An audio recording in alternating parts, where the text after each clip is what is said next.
From the Weather NorCal Command Center, this is your North Coast Neighborhood Forecast.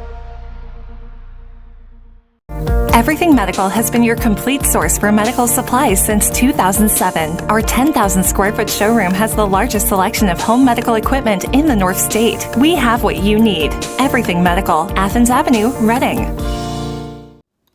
Well, many of us are dealing with a bit of a heat wave in Northern California, but for you along the coast, no heat wave for you, but we are experiencing a heat wave for the inland areas. So we're going to continue with the low clouds and fog for the coast here, at least for today, maybe even tomorrow, but we do expect to see some clearing even for the coast as we go into the weekend, and the triple digits are in the forecast starting as early as today for the inland areas. So there's your inland forecast for today, and there you can see about 100 degrees, but the coast, obviously still the cooler spot with temperatures in the low 60s.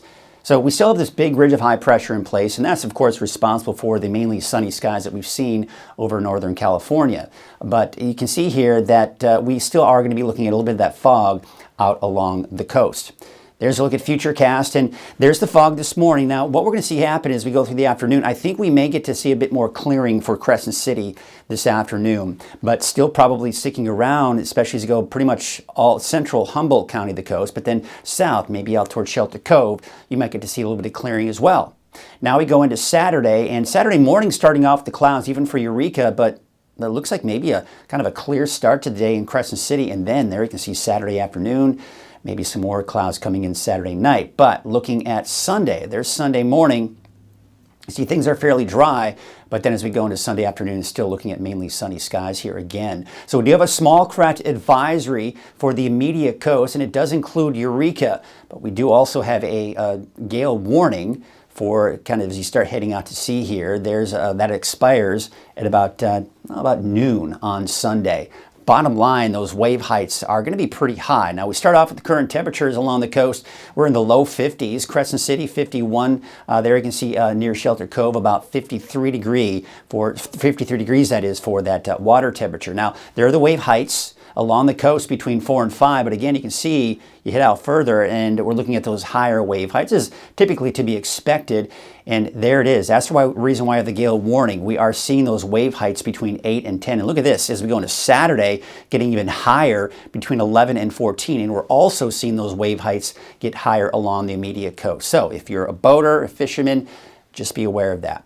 There's a marine forecast for today. Northwest winds at about 5 to 15 knots. Your waves from the northwest is 6 feet at about 7 seconds. And there, of course, is that small craft advisory I was telling you about. So here's a look at your forecast for the North Coast today. Looking at 75 degrees in Smith River, 87 for Gas Key. Now, I've got 99 for Orleans, but you could quite possibly see 100 degrees out there for today. Taking it southward, Willow Creek could get over 100 degrees. Hoopa about 100. 70 out in Trinidad. Eureka, 62 degrees. And there you can see that Hoopa 7-day forecast should drop below 100 degrees by the beginning of next week. Taking it southward, Ferndale 65, 68 degrees in Fortuna, and there's Rio Del with a high of about 69 degrees. And even further to the south, Shelter Cove about 74, 98 for a high today in Redway, and 96 in Garberville. Looking at your 7-day forecast for the coast, well, there you have it. These temperatures are going to be in the low to mid 60s as we go into the next 7 days, although it looks like we're looking at upper 50s for your 4th of July, back into the low 60s by Wednesday and Thursday of next week.